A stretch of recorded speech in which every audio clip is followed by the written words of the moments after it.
Hi అండి. ఈరోజు మనం సొరకాయతోటి వెజ్ రోల్స్ అండి. చాలా సింపుల్ ప్రాసెస్, పిల్లలకైతే బాగా ఇష్టపడతారు. ఇలా చేయండి. మీకు మెనూ వచ్చేసి నేను డిస్క్రిప్షన్లో పెడతాను, ఎలా చేయాలి ఏంటనేది ప్రాసెస్. సో చూడండి, ఇలా వేసేసుకోవాలన్నమాట. రోల్స్లా చేసేసుకొని వేసేసుకోవాలి.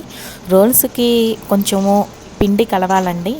అది గోధుమ పిండి, కార్న్ఫ్లవరు, ఉప్పు, కారము వేసేసి రోల్స్కి అటు ఇటు కలిపేసి చక్కగా పట్టించి నూనెలో వేసేయాలి. ఎలా ఉంది?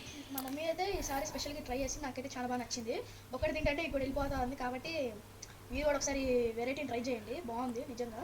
ఈవినింగ్ స్నాక్స్ కింద కూడా ఉపయోగపడుతుంది. అసలు ఇదేంటో తెలుసా నీకు? ఈ roll veg roll. Veg roll అంటే ఏమేమి వేసాను ఒక ఐడియా ఉందా నీకు?